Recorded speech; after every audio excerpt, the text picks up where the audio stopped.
Padre Santo que estás en los cielos, gracias por tu presencia aquí con nosotros. Amén. Te rogamos que nos alimentes con tu palabra, para que así podamos quedar fortalecidos en nuestra fe y al mismo tiempo edificados en el carácter. Amén. Oh Señor, te pedimos que pases por alto nuestras transgresiones, nuestros pecados, y que en la justicia de Jesucristo nos aceptes ahora y nos alimentes con el pan espiritual que ha de brotar de tu palabra. Señor, que esta palabra que hoy tú traes para tu pueblo no vuelva a ti vacía, sino que reavive nuestra vida y al mismo tiempo nos transforme. Te lo pedimos en el nombre de Jesús. Amén. Hoy quiero hablarles de la importancia de que nuestro carácter sea transformado ahora. ¿Cuándo debe ser transformado nuestro carácter? Ahora. ¿Por qué ahora? Porque como dice el título de nuestra presentación, viene la crisis cuando se ha de revelar el carácter con el cual hayamos sido formados.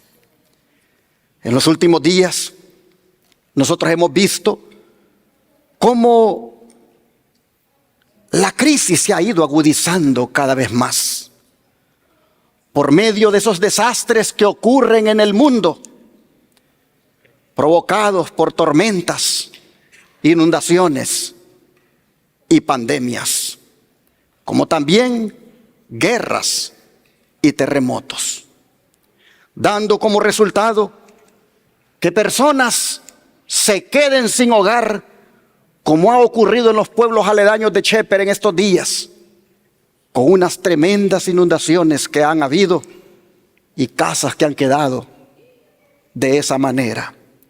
Gracias a Dios, en el pueblo de Sheper, Dios nos protegió. Pero los pueblos vecinos, muchos quedaron inundados. Oh hermanos, ¿cuántas personas también padecen de lo mismo en muchas partes del mundo y se quedan sin hogar, trayendo una crisis en las familias? Pero si a eso le agregamos las enfermedades, como ya dije, los terremotos y las guerras producen dolor y muerte por doquier. Pero las cosas se complican más cuando los que inventan los antídotos, dizque para contrarrestar las enfermedades, después que las personas se lo han aplicado, vienen a decir que dicho antídoto tiene efectos secundarios, como ha sido el caso de las compañías que elaboraron el pinchazo para solucionar el problema de la enfermedad mundial recién pasada y que ahora tiene efectos adversos en aquellos que lo recibieron. Efectos como trombosis, inflamación en el corazón y accidentes cerebrovasculares. Tanto así que una de las compañías productoras de esos pinchazos está retirando del mercado su producto debido a las demandas judiciales en su contra. Interesante cuando uno va a ver los periódicos o los artículos de los principales periódicos en el internet, todos hablan de que está retirando su producto debido a que ya casi nadie lo solicita.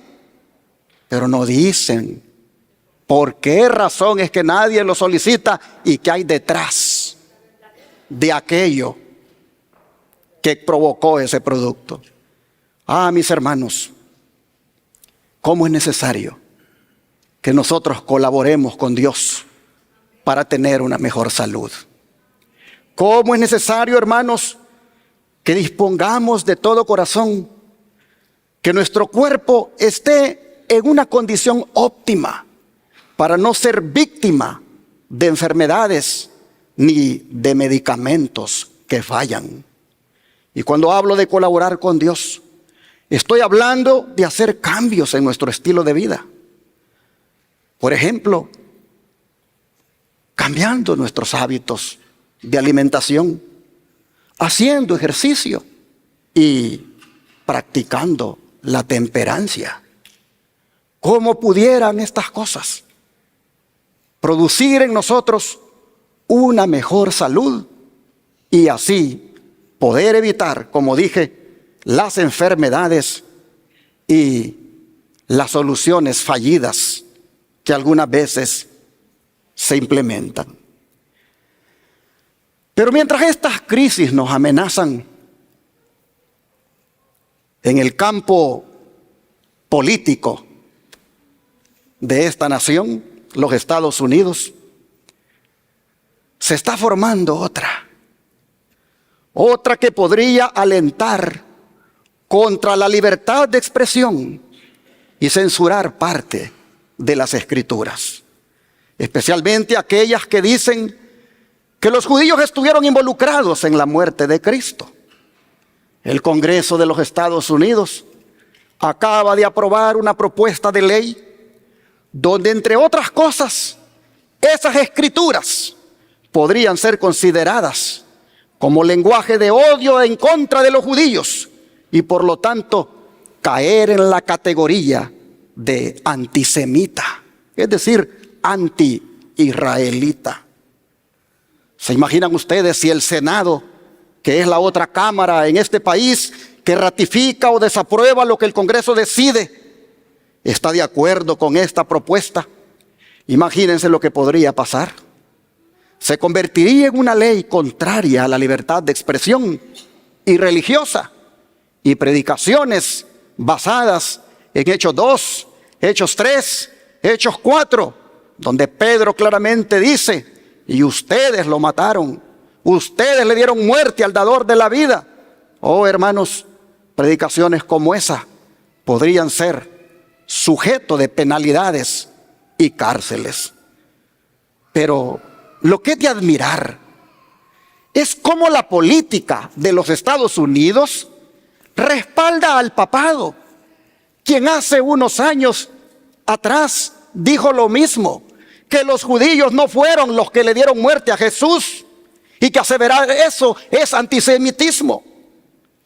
Él dice que los involucrados en la muerte de Jesús fueron los aristócratas del templo y los rebeldes liderados por Barrabás, en una clara contradicción a la palabra de Dios. Sí, es verdad que no fue toda la sociedad judía de aquellos tiempos la responsable de la muerte de Jesús, como tampoco lo es la de hoy. Pero de eso a negar la Biblia hay una gran diferencia.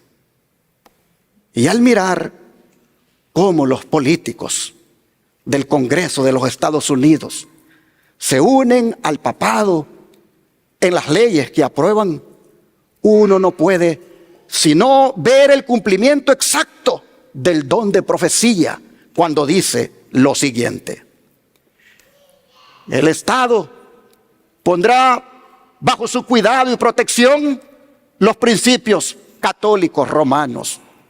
A esta apostasía nacional le seguirá rápidamente la ruina nacional. La protesta de la verdad bíblica ya no será tolerada por aquellos que no han hecho de la ley de Dios su regla de vida. Cuando el Estado haga uso de su poder para poner en vigor los decretos y sostener las instituciones de la iglesia, entonces la protestante Norteamérica habrá formado una imagen del papado y habrá una apostasía nacional que solo concluirá en la ruina nacional. Así está escrito en Evento de los Últimos Días, páginas 115 y 116, y Review and Herald del 15 de junio de 1897, párrafo 10. Aunque esto último que he leído, hermanos, es en referencia a la aprobación de la ley dominical, nosotros ya estamos viendo indicios de lo que la política es capaz de hacer para anular la palabra de Dios con esa recién aprobada propuesta de ley. Esperamos que el Senado no ratifique dicha propuesta, porque de lo contrario, una crisis se avecina para los que basamos lo que decimos en la palabra de Dios. Ahora, hermanos, al mirar cómo tantas cosas juntas están tomando lugar al mismo tiempo, todas, como dándole cumplimiento profético, al mirar eso, ¿no les dice a ustedes que el fin de todas las cosas está cerca? ¿No les dice a ustedes que es cuestión para que la crisis nos sobrecoja a todos? ¿Y cuál debería ser nuestra actitud en este caso? ¿No deberíamos encomendarnos a Dios como la familia de la foto y orar para que tengamos el carácter adecuado que nos permita soportar la crisis? Porque ese es, hermanos, el propósito de Dios cuando Él permite que la crisis llegue, cuando Él no impide que llegue. Ese es el propósito de Dios, que nosotros podamos allí revelar un carácter que permita soportar. Y Santiago lo dice muy bien. Les invito a abrir la Biblia en Santiago capítulo 1, versículo 12. Santiago 1, versículo 12.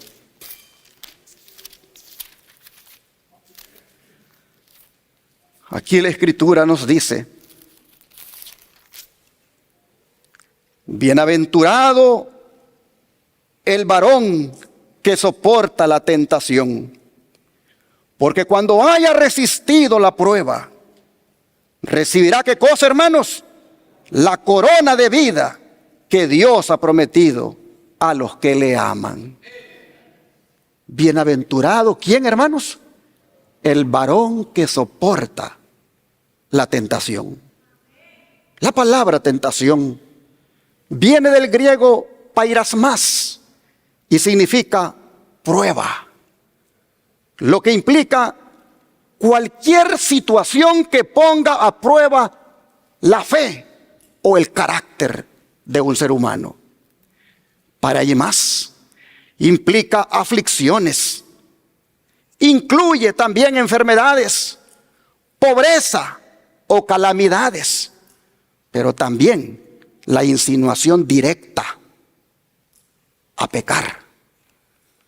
Este versículo, hermanos, está diciendo que hay una bendición que acompaña a los que resisten la prueba, que acompaña a aquellos que soportan la prueba. La bendición es que van a recibir, ¿qué cosa? La corona de la vida eterna. La vida eterna, hermanos, será la recompensa del que resista, del que soporte, del que persevere. Oh, mis hermanos, la paciencia, que es otra de las palabras que la Biblia da para resistir, es requerida en toda prueba y circunstancia difícil. Es cierto que la vida eterna comienza cuando una persona recibe a Jesucristo y al Espíritu Santo en su vida. Pero esta corona de vida eterna se hará realidad aquel día glorioso cuando Cristo vuelva por segunda vez. Y los que hayan perseverado, los que hayan resistido, los que hayan soportado toda prueba, estos serán coronados, obtendrán una corona de victoria. Así que, hermanos, no hay que quejarnos en las pruebas, más bien hay que resistirlas, porque el que resiste será recompensado. Y Pablo se une a Santiago en esto al decirnos en Romanos capítulo 5, 3 al 5, lo siguiente. Romanos capítulo 5, versículos 3 al 5.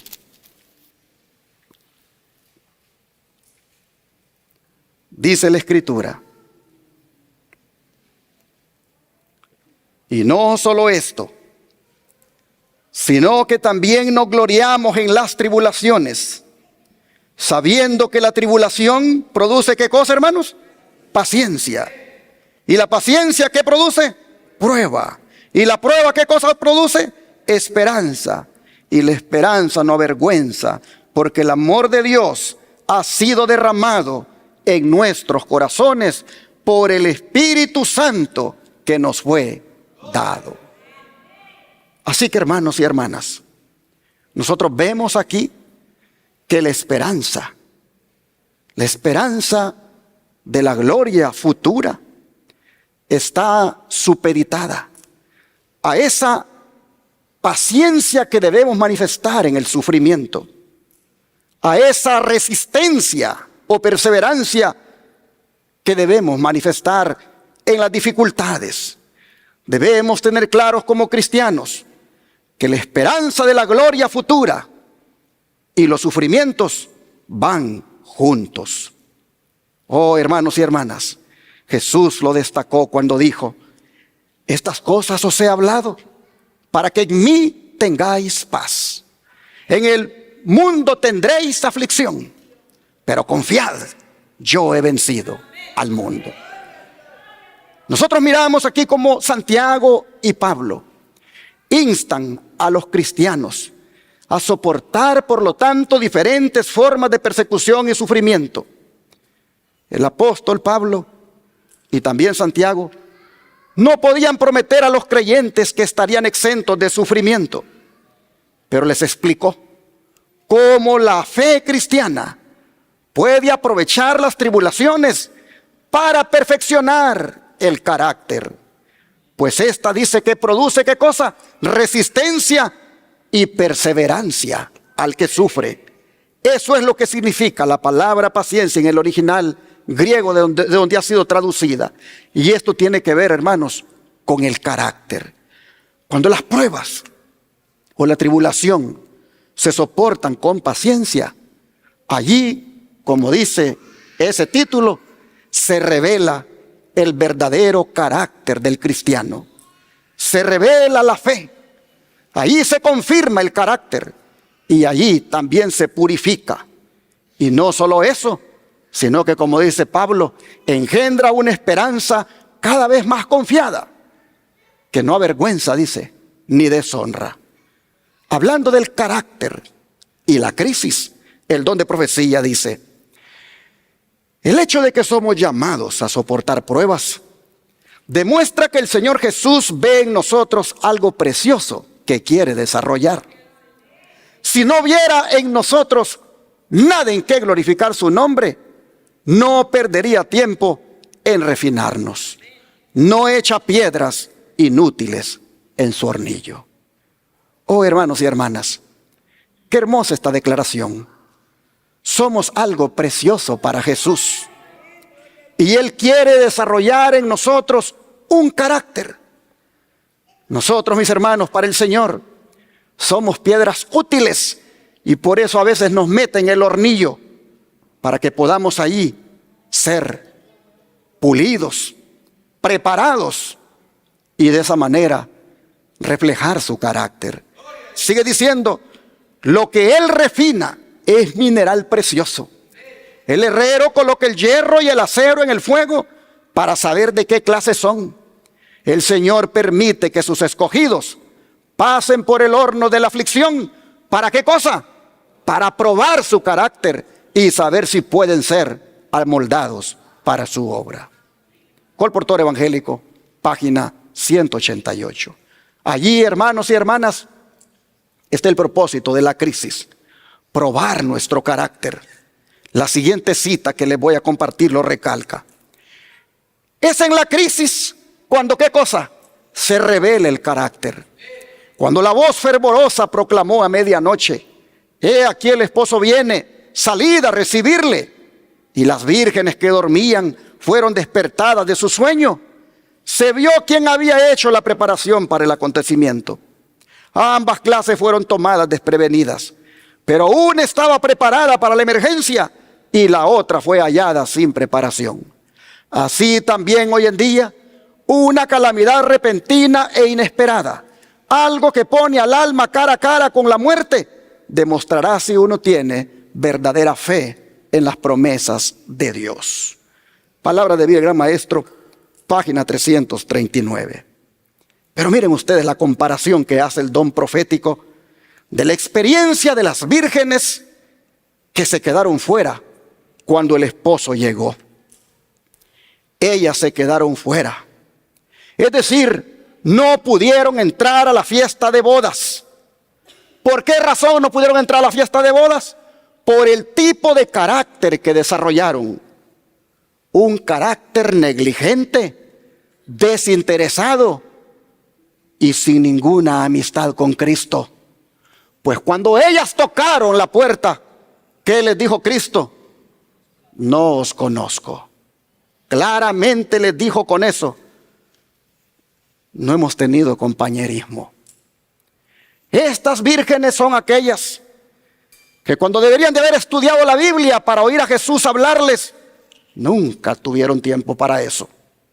Son aquellas que cuando debieron haber orado más para ellos hablar con Jesús, nunca tuvieron tiempo para eso. Por lo tanto, en esta parábola hay cero amistad con ellas y Cristo les dice, no los conozco. Y así, hermanos, les tocó sufrir lo más crítico de su vida, como fue quedarse afuera, lo cual equivale a perderse. Hoy en día, nosotros tenemos amigos en las redes sociales. Tenemos bastante allí en qué entretenernos. Y Jesús está solo para el sábado, cuando vaya al templo. Si es que voy. Y si es que voy, atento a oírle, si no solamente, pues tal vez a estar. Pero mi entretenimiento es otro. Mi hobby es otro. Lo que me deleita es otra cosa. Oh, hermanos, advertencia entonces. Porque 5 vírgenes no entraron. Porque no tuvieron compañerismo con Jesús. Ojalá que nosotros dispongamos para cuando llegue esa crisis donde muchos quedarán fuera. Dispongamos nosotros, hermanos, desde ya, un tiempo de calidad para pasarla con nuestro Dios. Una relación más íntima y profunda con el Señor. De manera que Él no nos diga, no os conozco, sino que diga, venid benditos de mi Padre, heredad el reino preparado para vosotros. Oh, mis hermanos, pero ahora viene la aplicación. Porque la cita dice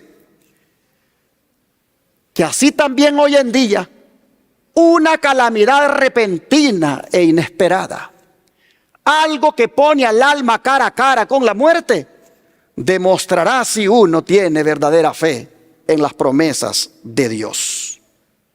En otras palabras, hermanos, ¿qué podría ser eso? ¿Qué podría ser eso que a manera de calamidad repentina e inesperada nos ponga cara a cara con la muerte y que probará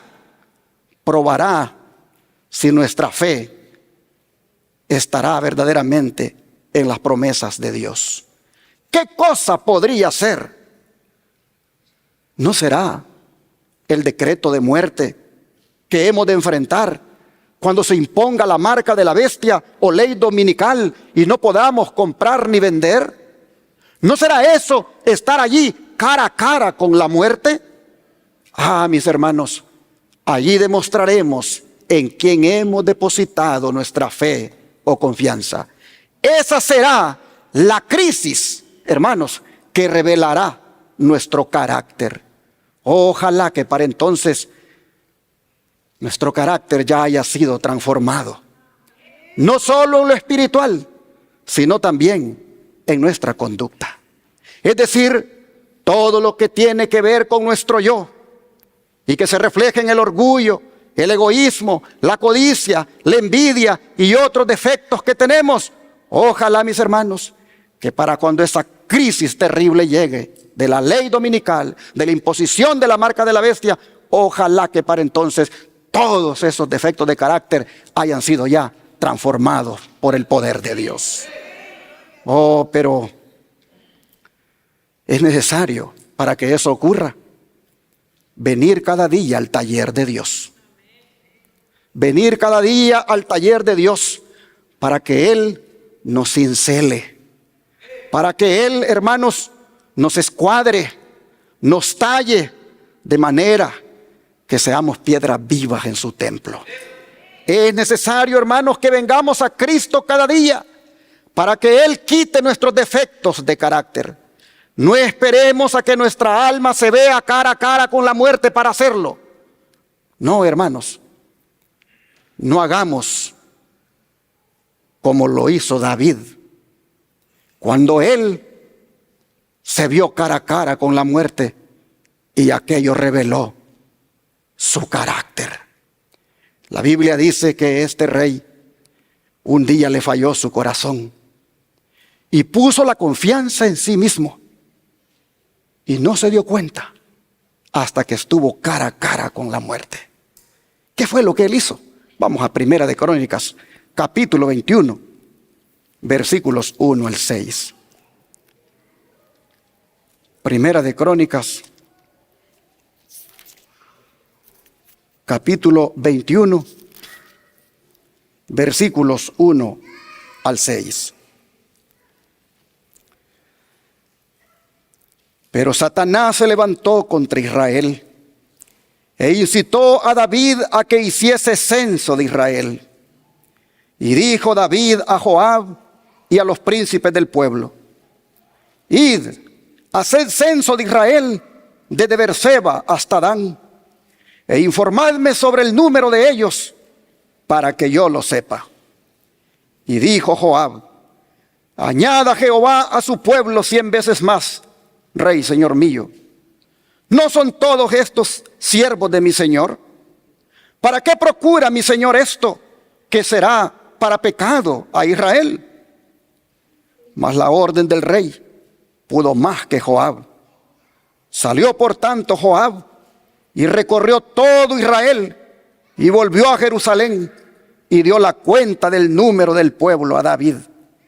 Y había en todo Israel 1.100.000 que sacaban espada, y de Judá 470.000 hombres que sacaban espada. Entre estos no fueron contados los levitas, ni los hijos de Benjamín, porque la orden del rey era abominable a Joab. Aquí nosotros vemos, hermanos, en el versículo 1, que esto fue un plan de Satanás. Fue Satanás, dice, el que se levantó contra Israel e incitó a David a que hiciera censo de Israel. Hermanos y hermanas, la Biblia revela los propósitos de Dios, pero también expone las artimañas del enemigo. Satanás es el que está en constante guerra contra el pueblo de Dios. Satanás es el que hace todo lo posible porque los propósitos divinos no se cumplan, y es el que trae confusión y desgracia en el pueblo de Dios. David no tenía necesidad de hacer esto. El Altísimo lo había bendecido de una manera extraordinaria y le había dado una gran prosperidad a la nación de Israel en sus días. Pero Satanás trató de hacer aparecer el éxito de David como que era resultado de sus proezas personales y del poderío militar de la nación. E indujo a David, Satanás, para que dependiera cada vez más de los recursos humanos y no de la bendición de Dios. Henchido con aquel orgullo y suficiencia propia, el enemigo lo indujo para que tomara censo del pueblo de Israel. Llama la atención que Dios no se interpuso. Y esto es una lección. Hermanos y hermanas, hay veces que Dios deja que las cosas sigan su curso. Él no se opone. Él deja que las decisiones del ser humano lo lleven hasta donde Él quiere llegar, para ver si en un momento dado, el ser humano entiende que sin Dios es un fracaso. Oh, hermanos, así ocurre en este caso. El censo que David hace responde a propósitos militares, pues era una forma de registro para el servicio militar. David no buscaba saber el número de habitantes, sino la fuerza que tenía la nación. Él pensaba que aumentando su poder militar, podía incrementar todavía más el poder y el prestigio de la nación. Sin embargo, al hacer eso, inducía a las naciones circunvecinas a pensar que el poderío de Israel radicaba más en su ejército que en Dios. Y así lo dice el don de profecía. Se los pongo acá. La historia de David ofrece uno de los más impresionantes testimonios que jamás se han dado con respecto a los peligros con que amenazan al alma, el poder, la riqueza y los honores, las cosas que más ansiosamente codician los hombres. Con el objeto de extender sus conquistas entre las naciones extranjeras, David decidió aumentar su ejército y requerir servicio militar de todos los que tuviesen edad apropiada. Para llevar a cabo este proyecto, fue necesario hacer un censo de la población. Y ahí está en azul para que ustedes vean lo que lo motivaba. El orgullo y la ambición fueron lo que motivó esta acción del rey. El censo del pueblo revelaría el contraste que había entre la debilidad del reino cuando David ascendió al trono y su fortaleza y prosperidad bajo su gobierno. Esto tendería aún más a fomentar la ya excesiva confianza en sí que sentían tanto el rey como el pueblo.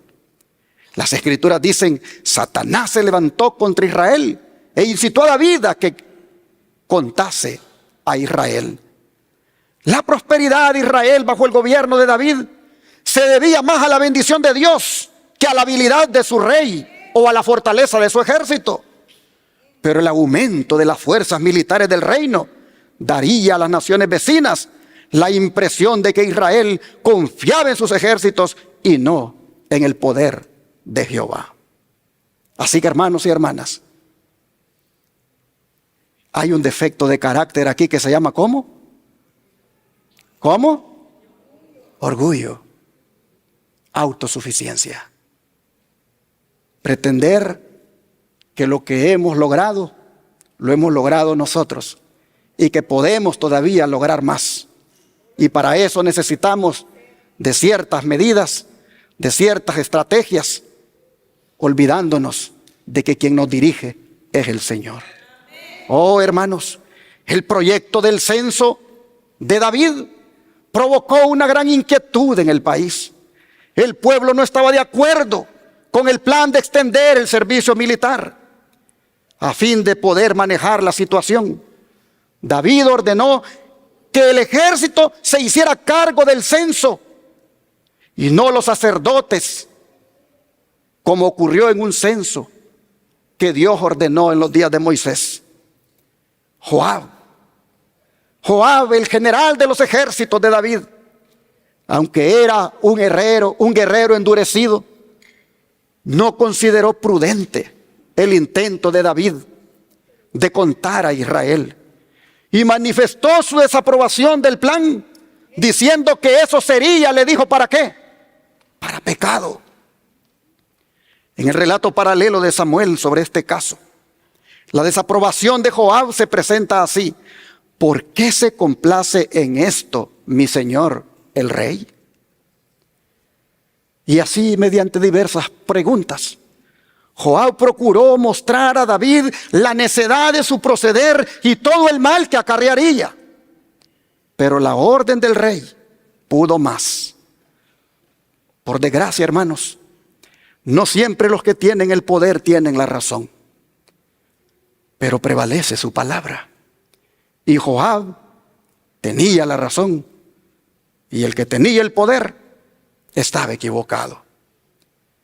Pero del verso 7 en adelante, Dios va a mostrar su desagrado por esto.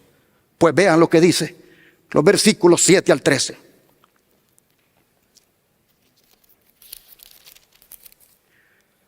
Asimismo, esto desagradó a Dios e hirió a Israel. Entonces dijo David a Dios: he pecado gravemente al hacer esto. Te ruego que quites la iniquidad de tu siervo, porque he hecho muy locamente. Y habló Jehová a Gad, vidente de David, diciendo: ve y habla a David y dile: así ha dicho Jehová, 3 cosas te propongo. Escoge de ellas una que yo haga contigo. Y viniendo Gad a David le dijo: así ha dicho Jehová, escoge para ti, o 3 años de hambre, o por 3 meses ser derrotado delante de tus enemigos con la espada de tus adversarios, o por 3 días la espada de Jehová, esto es, la peste en la tierra, y que el ángel de Jehová haga destrucción en todos los términos de Israel. Mira pues qué responderé al que me ha enviado. Entonces David dijo a Gad: estoy en grande angustia. Ruego que yo caiga en la mano de Jehová, porque sus misericordias son muchas en extremo, pero que no caiga en manos de hombres. ¿Qué les parece? El desagrado de Dios no se hizo esperar. Y David, consciente de ello, confesó su pecado. Admitió que lo que había hecho era por pura autosuficiencia y orgullo, defecto de carácter que Satanás siempre tuvo cuando en el cielo lo anidó en su corazón y que se ha encargado de transmitirlo a la raza humana. David pide perdón, reconoce que ese defecto de carácter ha traído un castigo para la nación. Y si hay una cosa característica de David, hermanos, era esa disposición a confesar su falta cuando estaba convicto de pecado. He hecho muy locamente, dice. Es que, hermanos, nunca es sabio pecar. Solo ocasiona mal y pesar cuando lo hacemos. Dios mandó al profeta Gad por la mañana, dice el libro de Samuel, con este mensaje estremecedor. Oh, hermanos, sin duda durante la noche David había sufrido un grave remordimiento de conciencia y había confesado su pecado delante del Señor. Pero Dios había oído esa oración y por lo tanto había mandado la respuesta por medio del profeta Gad. Pero qué respuesta a la oración de David. Qué mensaje el que le trae Gad. Le dice: escoge las consecuencias de tu locura, David. Que te vengan 3 años hambre a ti y a toda la nación, o caer de derrota en derrota por 3 años ante el enemigo, o que el ángel de Jehová haga destrucción por 3 días a lo largo del país por medio de una pestilencia. Escoge, le dijo Gad, para poder llevar la respuesta al que me envió. Qué difícil. No había escapatoria. ¿Y qué escogió David, hermanos? Caer en las manos de Jehová, porque dijo: sus misericordias son muchas. Es que, hermanos y hermanas, así son los hombres de Dios cuando reconocen su pecado. Aun cuando Dios se enoje contra ellos, siempre piensan bien de Dios. Como Job dicen: aunque Él me matare, en Él esperaré. Oh, mis hermanos, La respuesta de Dios a su elección se cumplió. Y los versículos 14 y 15 también responde a ese pedido de auxilio, de caer en las manos de Dios, porque sus misericordias son muchas. Pues mire lo que dice los versículos 14 y 15. Así Jehová envió una peste en Israel, y murieron de Israel, ¿cuántos hombres? 70,000 hombres. Y envió Jehová el ángel a Jerusalén para destruirla. Pero cuando él estaba destruyendo, miró Jehová y se arrepintió de aquel mal. Y dijo al ángel que destruía: basta ya, detén tu mano. El ángel de Jehová estaba junto a la era de Ornán Jebuseo. Damos gloria a Dios, hermanos. Qué bueno es nuestro Dios. Cuán grande es su misericordia. Es por su misericordia que no fue consumida toda la nación. Y es por su misericordia que usted y yo también no hemos sido consumidos, aún siendo pecadores. Oh, hermanos, basta ya, le dijo al ángel. Pero ya habían muerto 70,000. Pero el relato no se queda aquí. Pues los versículos 16 al 27 son más que reveladores. Dicen así, versículos 16 al 27.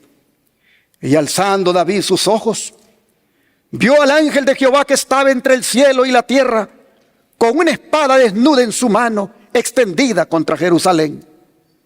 Entonces David y los ancianos se postraron sobre sus rostros cubiertos de cilicio. Y dijo David a Dios: ¿no soy yo el que hizo contar al pueblo? Yo mismo soy el que pequé. Ciertamente he hecho mal. Pero estas ovejas, ¿qué han hecho? Jehová Dios mío, sea ahora tu mano contra mí y contra la casa de mi padre, y no venga la peste sobre tu pueblo. Y el ángel de Jehová ordenó a Gad que dijese a David que subiese y construyese un altar a Jehová en la era de Ornán Jebuseo. Entonces David subió conforme a la palabra que Gad le había dicho en nombre de Jehová. Y volviéndose Ornán, vio al ángel, por lo que se escondieron 4 hijos suyos que con él estaban. Y Ornán trillaba el trigo. Y viniendo David a Ornán, miró Ornán y vio a David. Y saliendo de la era, se postró en tierra ante David. Entonces dijo David a Ornán: dame este lugar de la era, para que edifique un altar a Jehová. Dámelo por su cabal precio, para que cese la mortandad en el pueblo. Y Ornán respondió a David: tómala para ti, y haga mi señor el rey lo que bien le parezca. Y aún los bueyes daré para el holocausto, y los trillos para la leña, y trigo para la ofrenda. Yo lo doy todo. Entonces el rey David dijo a Ornán: no, sino que efectivamente la compraré por su justo precio, porque no tomaré para Jehová lo que es tuyo, ni sacrificaré holocausto que nada me cueste. Y dijo David a Ornán, y dio a David a Ornán por aquel lugar el peso de 600 siclos de oro. Y edificó allí David un altar a Jehová, en el que ofreció holocaustos y ofrendas de paz. E invocó a Jehová, quien le respondió por fuego desde los cielos en el altar del holocausto. Entonces Jehová habló al ángel, y éste volvió su espada a la vaina. Efectivamente, gloria al Señor. Ahora David, hermanos y hermanas, ha mirado cuán desagradable le es a Dios el pecado del orgullo. Ahora David ha mirado cuán desagradable le es a Dios el pecado de la autosuficiencia. Se arrepiente y ofrece sacrificios. El Señor escucha su oración. El Señor le perdona y la espada del ángel vuelve a su vaina. Así es la misericordia del Señor. Así fue, hermanos y hermanas, como David en la crisis reveló su carácter. Un carácter de orgullo antes de la crisis que lo llevó a tristemente padecer esa crisis terrible. Pero también en esa crisis él adopta un carácter humilde, pues se humilla ante Dios. Cuando estuvo cara a cara con la muerte, se humilló ante el Señor. Ahora vean lo que decidió, de tan agradecido que estaba por la misericordia del Señor. Primera Crónica 22, versículo 1. Y dijo David: aquí estará la casa de Jehová Dios, y aquí el altar del holocausto para Israel. Cuando, hermanos y hermanas, cuando David miró que Dios manifestó su presencia tan claramente en ese lugar, y cuando miró cómo aceptó la ofrenda que él presentó en el altar allí en esa era de Ornán Jebuseo, cuando David miró cómo Dios recibió la ofrenda con agrado, David dedujo que ese era el lugar donde había de levantarse el templo y donde el pueblo iría a ofrecer sacrificios y rendir culto. Ese era ni más ni menos que el monte Moria, donde un día Abraham ofrecía a su hijo unigénito como sacrificio al Señor. Allí David dice: aquí construiremos el templo de Jehová. De manera, hermanos y hermanas, que él viene ahora e instruye a Salomón para que emprenda la obra en lugar de él, ya que Dios no le dio a él el privilegio de construir dicho templo. Pero vean, hermanos, el corazón generoso de David, cómo reveló su carácter. Un carácter despojado del egoísmo, algo que la mayoría de nosotros debemos manifestar también. Pues miren lo que dice el versículo 11. Ahora pues, hijo mío, Jehová esté contigo y seas prosperado, y edifiques casa Jehová tu Dios, como Él ha dicho de ti. Y Jehová te dé entendimiento y prudencia, para que cuando gobiernes a Israel, guardes la ley de Jehová tu Dios. Entonces serás prosperado si cuidares de poner por obra los estatutos y decretos que Jehová mandó a Moisés para Israel. Esfuérzate pues y cobra ánimo, no temas ni desmayes. Póngale atención al verso 14, porque aquí hay un carácter de generosidad. He aquí yo con grandes esfuerzos he preparado para la casa de Jehová 100,000 talentos de oro y 1,000,000 de talentos de plata y bronce y hierro sin medida, porque es mucho. Asimismo, he preparado madera y piedra, a lo cual tú añadirás. Ah, mis hermanos, qué carácter el de David, qué generosidad, con esfuerzo. Dice, preparó para la casa de Jehová 100,000 talentos de oro y 1,000,000 de talentos de plata. Bronce y hierro sin medida, porque era mucho. Lo había preparado para que fuera usado en la construcción del templo. Pero hermanos y hermanas, David no solamente había hecho esto, sino que considerando que Salomón, su hijo, era un joven, animó también al pueblo, hermanos. Animó también al pueblo a que hicieran lo mismo, es decir, que fueran generosos como él, para que pudiera hacerse realidad la construcción del templo. En Primera Crónica 29, versos 1 al 9, vean ustedes el hermoso relato de este siervo y el pueblo. Después dijo el rey David a toda la asamblea: solamente a Salomón mi hijo ha elegido Dios. Él es joven y tierno de edad, y la obra grande, porque la casa no es para hombre, sino para Jehová Dios. Yo con todas mis fuerzas he preparado para la casa de mi Dios oro para las cosas de oro, plata para las cosas de plata, bronce para las de bronce, hierro para las de hierro, y madera para las de madera, y piedras de ónice, piedras preciosas, piedras negras, piedras de diversos colores, y toda clase de piedras preciosas, y piedras de mármol en abundancia. Además de esto, por cuanto tengo mi afecto en la casa de Dios, yo, voy a leerlo otra vez, además de esto, por cuanto tengo mi afecto en la casa de mi Dios, yo guardo en mi tesoro particular oro y plata, que además de todas las cosas que he preparado para la casa del santuario, he dado para la casa de mi Dios. 3,000 talentos de oro de Ofir, y 7,000 talentos de plata refinada para cubrir las paredes de las casas. Oro pues para las cosas de oro, y plata para las cosas de plata, y para toda la obra de las manos de los artífices. ¿Y quién quiere hacer hoy ofrenda voluntaria a Jehová? Es como que si dijera: ¿quién se quiere unir conmigo en esta generosidad?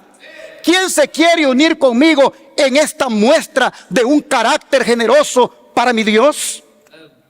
Y entonces dice el verso 6, que los jefes de familia y los príncipes de las tribus de Israel, jefes de millares y de centenas, con los administradores de la hacienda del rey, ofrecieron, ¿de qué manera, hermanos? Voluntariamente. Y dieron para el servicio de la casa de Dios 5,000 talentos y 10,000 dracmas de oro, 10,000 talentos de plata, 18,000 talentos de bronce y 5,000 talentos de hierro. Y todo el que tenía piedras preciosas las dio para el tesoro de la casa de Jehová en mano de Jehiel Gersonita. Y se alegró el pueblo por haber contribuido voluntariamente, porque de todo corazón ofrecieron a Jehová voluntariamente. Gloria al Señor. ¿No se llama esto, hermanos, transformación de carácter? ¿No se llama esto amor por Dios? Tengo mi afecto por la casa de mi Dios, dijo David. Es decir, debido al amor de David y su dedicación a Dios, es que él estuvo dispuesto a contribuir liberalmente de su propio tesoro con fondos que ayudarían a la edificación del templo. Había dado un ejemplo de generosidad, había dado un ejemplo de dadivosidad, y por eso podía exhortar ahora a todos los demás a que fueran generosos como él. ¿Quién quiere hacer ofrenda voluntaria a Jehová? Preguntó David. Voluntaria. Oh, hermanos y hermanas, David se había consagrado a sí mismo y había consagrado su servicio al Señor, y por eso podía exhortar a su pueblo para que hiciera lo mismo. Identificó el proyecto de construir el templo, lo identificó con el servicio de Dios, y mediante su fidelidad en esto, el pueblo revelaría hasta dónde llegaba su fidelidad a Dios. Un servicio para Dios, hermanos, es voluntario, gozoso e inmediato. Pues dice que se alegró el pueblo. Se alegró el pueblo. Una ofrenda voluntaria para Dios alegra el corazón. Por eso dice Pablo que cuando demos para la causa, no demos con tristeza ni por necesidad, sino con alegría, porque Dios ama ¿a quién? Al dador alegre. Se alegró el pueblo. Los cristianos, hermanos, que se sacrifican, son cristianos felices. La falta de gozo en esta vida con frecuencia se debe a la falta de liberalidad. Una persona que no es liberal con Dios solo vive quejándose. Solo vive quejándose y le trae las quejas a la iglesia. Porque no han aprendido que el gozo se encuentra en ser generoso con Dios. Oh, hermanos y hermanas, ahora David está feliz porque su pueblo no lo ha dejado solo y ha respondido generosamente. Los versículos 10 al 20 dicen: asimismo se alegró mucho el rey David y bendijo a Jehová delante de toda la congregación. Y dijo David: bendito seas tú, oh Jehová Dios de Israel, nuestro Padre, desde el siglo y hasta el siglo. Tuya es, oh Jehová, la magnificencia y el poder, la gloria, la victoria y el honor, porque todas las cosas que están en los cielos y en la tierra son tuyas. Tuyo, oh Jehová, es el reino, y tú eres excelso sobre todos. Las riquezas y la gloria proceden de ti, y tú dominas sobre todo. En tu mano está la fuerza y el poder, y en tu mano el hacer grande y el dar poder a todos. Ahora pues, Dios nuestro, nosotros alabamos y loamos tu glorioso nombre. Porque ¿quién soy yo y quién es mi pueblo para que pudiésemos ofrecer voluntariamente cosas semejantes? Pues todo es tuyo, y de lo recibido de tu mano te damos. Porque nosotros, extranjeros y advenedizos, somos delante de ti, como todos nuestros padres, y nuestros días sobre la tierra, cual sombra que no dura. Oh Jehová Dios nuestro, toda esta abundancia que hemos preparado para edificar casa a tu santo nombre, de tu mano es, y todo es tuyo. Yo sé, Dios mío, que tú escudriñas los corazones y que la rectitud te agrada. Por eso yo, con rectitud de mi corazón, voluntariamente te he ofrecido todo esto. Y ahora he visto con alegría que tu pueblo reunido aquí ahora ha dado para ti espontáneamente. Jehová, Dios de Abraham, de Isaac y de Israel, nuestros padres, conserva perpetuamente esta voluntad del corazón de tu pueblo y encamina su corazón a ti. Asimismo, da a mi hijo Salomón corazón perfecto para que guarde tus mandamientos, tus testimonios y tus estatutos, y para que haga todas las cosas y te edifique la casa para la cual yo he hecho preparativos. Después dijo David a toda la congregación: bendecid ahora a Jehová vuestro Dios. Entonces toda la congregación bendijo a Jehová Dios de sus padres, e inclinándose adoraron delante de Jehová y del rey. Yo no sé qué está haciendo la palabra de Dios en sus corazones, pero la palabra de Dios tiene poder. Y cuando se escucha con atención y se lee con atención, ella comienza a obrar. ¿Quiénes somos nosotros para dar? ¿Quién soy yo para dar? Dice David. David con esto reconocía su propia indignidad y la absoluta incapacidad de él o de su pueblo para dar algo a Dios, a menos que Dios mismo les hubiera puesto en el corazón el espíritu de dar y también en las manos los recursos necesarios para dar. De lo recibido de tu mano te damos, dijo David, reconociendo entonces que la tierra y todo lo que hay en ella son de Dios. Y que en las ofrendas dadas ese día, él y su pueblo tan solo le habían devuelto un poco de todo lo que Dios les había dado. Toda esta abundancia, dijo David, es decir, todos estos materiales de riquezas, de tu mano es que han venido. Toda la abundancia de tesoros que Israel dio para el templo ese día había provenido de las manos de Dios y por lo tanto le pertenecían a él con derecho. Eso es lo que David está diciendo, que lo que tiene el ser humano lo recibe de la generosa mano de Dios y que nada es nuestro. Es donde profecía, comentando esto, dice: David había sentido hondamente su propia indignidad para reunir el material destinado a la casa de Dios. Y le llenaba de gozo la expresión de lealtad que había en la pronta respuesta de los nobles de su reino, cuando con corazones solícitos ofrecieron sus tesoros a Jehová y se dedicaron a su servicio. Pero solo Dios era el que había impartido esa disposición a su pueblo. Solo Él y no el hombre debía ser glorificado. Era Él quien había provisto al pueblo con las riquezas de la tierra, y su espíritu les había dado buena voluntad para traer sus cosas preciosas en beneficio del templo. Todo era del Señor, y si su amor no hubiera movido los corazones del pueblo, los esfuerzos del rey habrían sido en vano y el templo no se habría construido. Voy a leer esa parte nuevamente.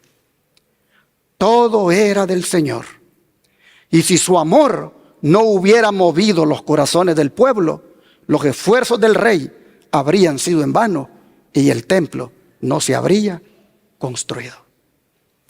Es solo cuando el Señor nos mueve a amar es que uno puede dar.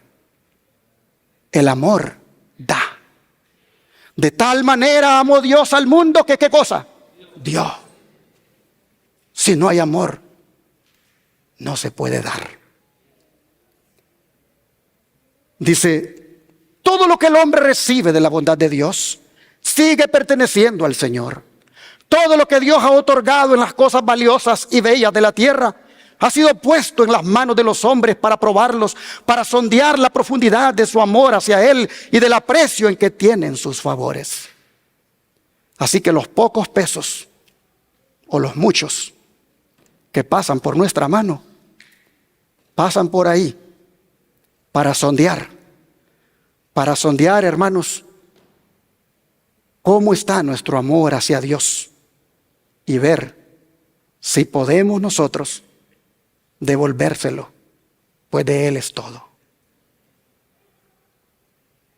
Yo estoy hablando de cómo transformar el carácter antes que venga la crisis. Y el carácter, hermanos, tiene que ver con la generosidad, tiene que ver con el amor, tiene que ver con ese espíritu de servicio al Señor. Dice, ya se trate de tesoros o de dones del intelecto, han de depositarse como ofrenda voluntaria a los pies de Jesús. Y el dador ha de decir como David, todo es tuyo y lo recibido de tu mano te damos. Ninguno de nosotros le da a Dios, solamente le devolvemos. Nadie puede decir yo di o yo doy. No, simplemente devuelve en base a su amor que tiene en su corazón. El pueblo respondió aquel día basado en el amor que tenía por Dios. David respondió como respondió basado en el amor que tenía por Dios. El espíritu de generosidad, el carácter generoso y dadivoso fue producto de ese amor que el Espíritu Santo había implementado en su corazón. Dice el don de profecía que no hubo necesidad de rogarles. El pueblo trajo aún más de lo requerido. Y se le dijo que cesara de traer sus ofrendas porque había ya más de lo que se podía usar. Igualmente, al construirse el templo, el pedido de recursos recibió cordial respuesta. La gente no dio de mala gana. Le regocijaba la perspectiva de que fuese construido un edificio para el culto de Dios. Y dio más de lo suficiente para ese fin. David bendijo al Señor delante de toda la congregación y dijo, porque ¿quién soy yo y quién es mi pueblo para que pudiéramos ofrecer de nuestra voluntad cosas semejantes? Porque todo es tuyo y lo recibido de tu mano te damos. Además, en su oración, David dio gracias con estas palabras: oh Jehová Dios nuestro, toda esta abundancia que hemos aprestado para edificar casa a tu nombre, a tu santo nombre, de tu mano es y todo es tuyo. David comprendía perfectamente de quién provenían todas sus bendiciones. Ojalá que aquellos que en este tiempo se regocijan en el amor del Salvador se dieran cuenta de que su plata y oro son del Señor y debe emplearse para fomentar su gloria y no retenerse ávidamente para enriquecimiento y complacencia propia. En otras palabras, mis hermanos, en el ojalá que aquellos que en este tiempo se regocijan en el amor del Salvador, allí, hermanos, estamos nosotros. Que ojalá, o pregunto, hermanos, ¿no se regocijan ustedes en el amor del Salvador? Pues ojalá, dice, que los que se regocijan en el amor del Salvador se dieran cuenta que su plata y su oro son del Señor y deben emplearse para fomentar su gloria y no retenerse ávidamente para enriquecimiento y complacencia propia. Él tiene indisputable derecho a todo lo que ha prestado a sus criaturas. Todo lo que ellas poseen le pertenece. El carro que yo ando manejando es de Dios. Aún estos trapos son de Dios. Los zapatos son de Dios. Este cuerpo es del Señor. Todo es de Él. Hay objetos, dice, elevados y santos que requieren recursos, y el dinero así invertido proporcionará al dador gozo más abundante y permanente de lo que obtendría si lo gastara en la complacencia personal o lo acumulase egoístamente, cediendo a la codicia. Cuando Dios nos pide nuestro tesoro, cualquiera que sea la cantidad, la respuesta voluntaria hace del don una ofrenda consagrada a Él y acumula para el dador un tesoro en el cielo donde la polilla no puede corromper, ni el fuego consumir, ni los ladrones hurtar. Cada ofrenda, cada diezmo, cada ofrenda especial, cada recurso que usted entregue a la obra de Dios es un tesoro que se acumula en el cielo. La inversión que usted hace en la obra de Dios no corre riesgo. El dinero queda en sacos sin agujeros, es decir, está seguro. Y ahora póngale atención a las preguntas incisivas que vienen a continuación. ¿Pueden los cristianos que se aprecian de tener mayor luz que los hebreos dar menos de lo que daban ellos? ¿Pueden los cristianos que viven cerca del tiempo del fin quedar satisfechos con sus ofrendas que no alcanzan ni a la mitad de lo que eran las de los judíos? Preguntas muy incisivas que nos da el don de profecía, quien oye los testimonios, tomo 1, página 467 a la 468. Preguntas muy incisivas y directas a nuestro corazón. ¿No creen ustedes? ¿Y será que nosotros, hermanos, será que nosotros en estos tiempos de crisis podemos llegar a desarrollar un carácter como el de David? ¿Cuántos lo creen? Que es necesario para que esto se cumpla y que es necesario para que esta forma de carácter, de generosidad tome lugar, es necesario que se cumpla la mayor definición de transformación de carácter que tiene la Biblia, es decir, la de Gálatas 2:20. ¿Qué dice Gálatas 2:20? Gálatas 2:20 dice así: con Cristo estoy juntamente crucificado, y ya no vivo yo, mas vive ¿quién? Cristo en mí. Y lo que ahora vivo en la carne, lo vivo en la fe del Hijo de Dios, el cual me amó y se entregó a sí mismo por mí. Esta es la mayor transformación de carácter que puede haber. La del yo crucificado. Pablo decía, ya no vive mi yo. Mi yo egoísta ya no vive. Mi yo autosuficiente ya no vive. Mi yo orgulloso ya no vive. Mi yo envidioso ya no vive. Ya no vive yo, Cristo vive en mí. Y eso es lo que nosotros necesitamos. Que ya no viva yo. Que tu yo egoísta, que tu yo envidioso, que tu yo codicioso, que tu yo orgulloso, que tu yo envidioso, ya no viva. Que viva Cristo en ti. Pablo se consideraba muerto a esas cosas, pero al mismo tiempo vivo para otras. Pues sabía de que el que esté en Cristo, ¿qué cosa es? Nueva criatura es. Y ya no vive él, Cristo vive en él. Ojalá, hermanos y hermanas, que nosotros vengamos a Cristo ahora. Y vengamos de tal manera como vino David, reconociéndolo como el Dios y dueño de todo lo que existe, y mostrándole ese grande amor y generosidad por saber que todo lo que él tenía venía de Dios.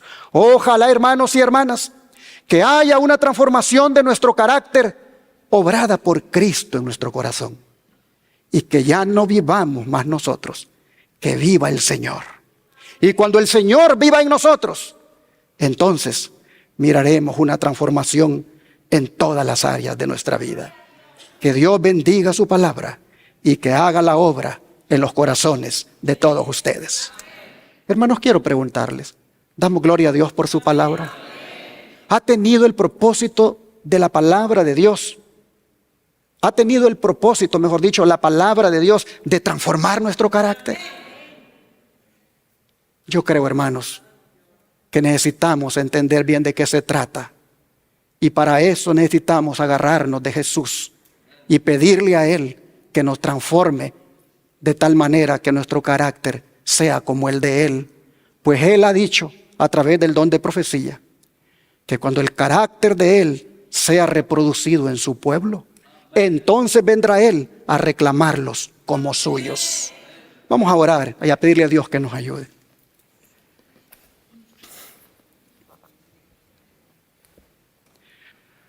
Querido Padre Celestial, estamos en crisis y se van a agudizar cada vez más.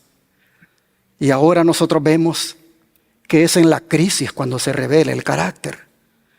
Basado, Señor, en lo que la palabra ha dicho y en lo que siervos como David experimentaron en sus crisis, hoy nosotros vemos, Señor, la necesidad de tener esa fe, de tener ese amor, de tener esa disposición de rendirnos a ti con todo lo que somos. Y es allí, Señor, donde tristemente el enemigo ha hecho mucho daño en nosotros, pues nos ha hecho creer que aún los poquitos que tenemos es nuestro. Y nos hemos aferrado tanto que no estamos dispuestos a compartir. Perdónanos, Señor, por no haber comprendido de qué se trata cuando hablamos de transformación de carácter. Pero al haber visto ahora hasta dónde puede llegar un carácter transformado, hoy te pedimos que cambies nuestro corazón, que quites ese corazón egoísta, que quites ese corazón duro, que quites ese yo orgulloso, autosuficiente y que solo quiere para sí. Y que nos dé, Señor, un corazón de tal manera que podamos ser, como dijiste un día de David, varones y mujeres conforme al corazón de Dios. Padre, en tus manos nos ponemos y rogamos para que de aquí a lo que falta para tu venida, nuestro carácter se transforme de tal manera que podamos ser idóneos para ir al cielo. Te lo pedimos en el nombre de Jesús. Amén.